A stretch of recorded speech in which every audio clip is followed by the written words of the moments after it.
Hello everyone. आज हम बात करेंगे छत्रपति संभाजी महाराज की, जो छत्रपति शिवाजी महाराज के बहादुर बेटे थे और मराठा साम्राज्य के दूसरे राजा थे। 14 मई 1655 को पुणे के पुरंदर किले में जन्मे संभाजी महाराज बहादुरी और देशभक्ति की मिसाल थे। वो छत्रपति शिवाजी महाराज और उनकी पहली पत्नी साईबाई के बेटे थे।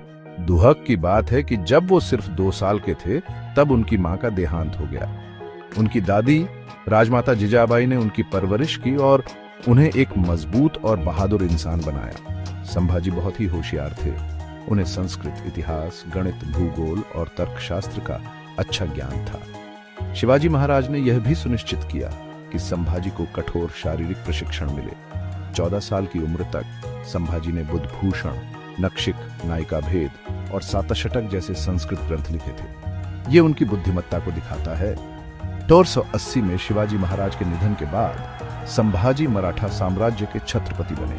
1621 से 1679 तक उनका राज रहा, जिसमें उन्होंने कई लड़ाइयां लड़ी और अपनी प्रजा की रक्षा की। कहते हैं कि उन्होंने 120 युद्ध लड़े और एक भी नहीं हारा।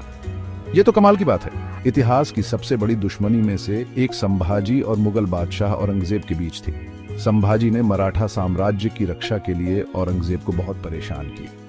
औरंगजेब संभाजी को खत्म करने के लिए इतना बेताब था कि उसने बहुत ही गलत तरीके अपनाए। 1679 में औरंगजेब ने संभाजी को पकड़ लिया और अहमदनगर के बहादुरगढ़ किले में ले गया। संभाजी पर जो अत्याचार हुए वो बहुत ही भयानक थे। उनकी जीभ काट दी गई, उनकी आंखें निकाल दी गई। फिर भी उन्होंने इस्लाम कबूल नहीं किया। अंत में 11 मार्च 1679 को संभाजी को बेरहमी से मार डाला गया। मृत्यु के बाद भी उनके शरीर के साथ बुरा बर्ताव किया गया।